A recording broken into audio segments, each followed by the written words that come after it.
My jaw dropped. Tick, tick, tick. The sound I heard in my head as my sister Jen listed one by one the traits of an adult child of alcohol. She was studying this for her college course. For us, it was alcohol. But the research found that these traits equally applied to environments such as gambling, drug addiction, abuse, or dysfunction. Traits like loving people who needed rescuing. That was me. Tick. Low self-esteem. Tick. People-pleasing. Seeking the approval of others. Tick. Avoiding conflict. Tick. More comfortable living in drama than peace. Tick. Terrified of personal criticism. Tick.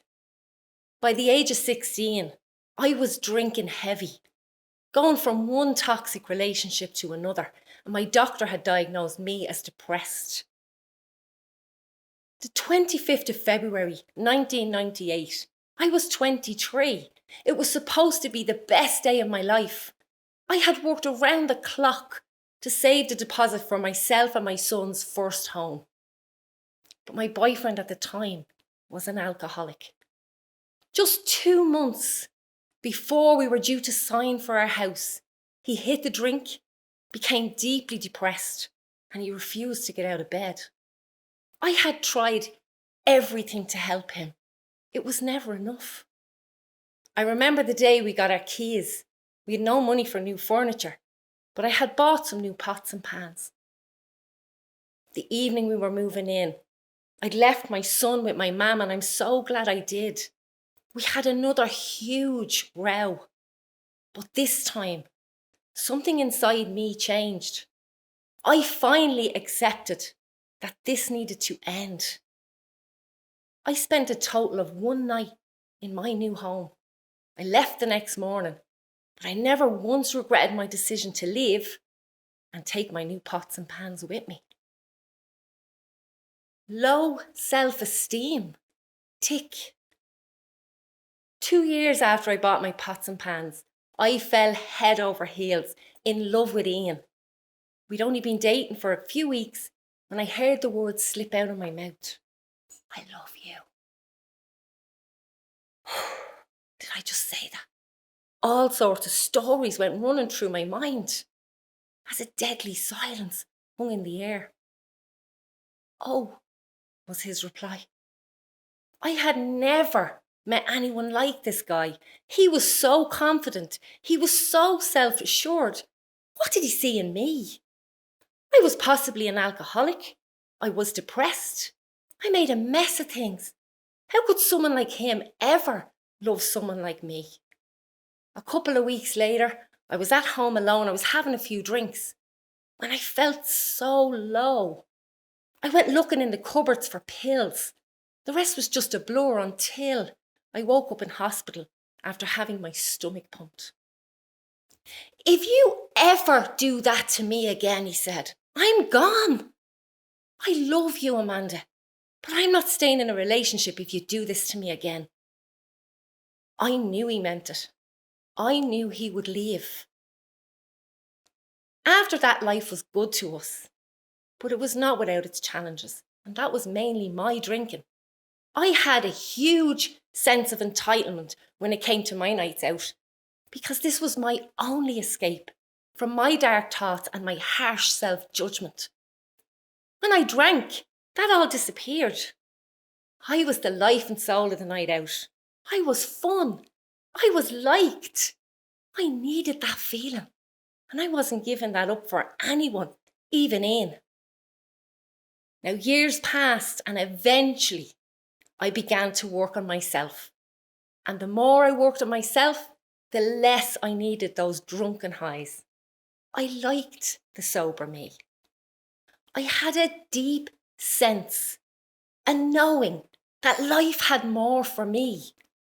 I was driven to challenge myself, and I'd even started my own business. But I still sought the approval of others. Tick. I despised this side of me. I hated that I agreed with everyone, even when I didn't. That my identity was wrapped up in what everyone else thought of me. It caused me endless amounts of stress and anxiety. I hated that I would say yes when I meant no. Or I'd smile and look interested in conversations when the truth was, I often didn't understand what the other person was talking about.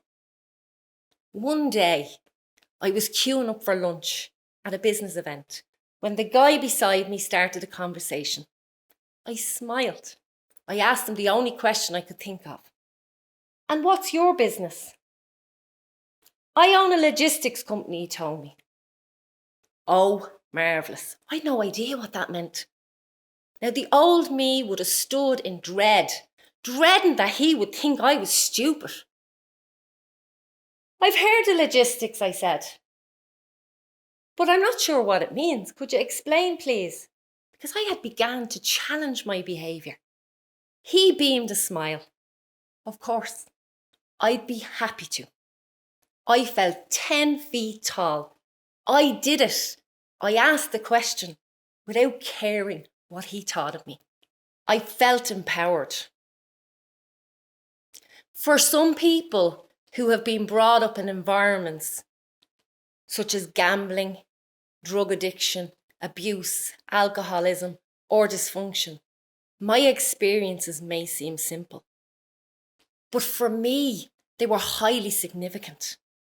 When I reflect, I believe one thing stood out. I took responsibility.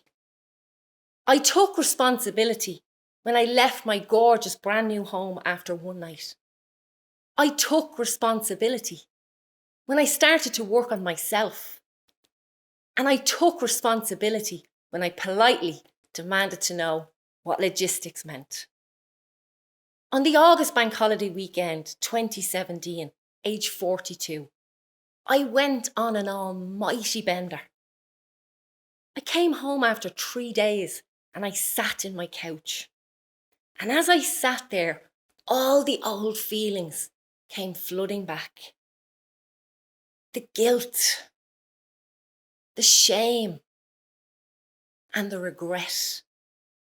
I thought about the confident, self-assured, sober Amanda who was building a thriving business.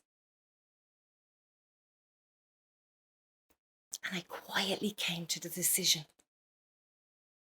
I'm done. I took responsibility. I finally quit alcohol. I became aware of my new feelings, hope, and my faith, and I ran with them. And I've become the person I always knew I was meant to be. I invite you to take responsibility and add hope and become the person that you know you're meant to be.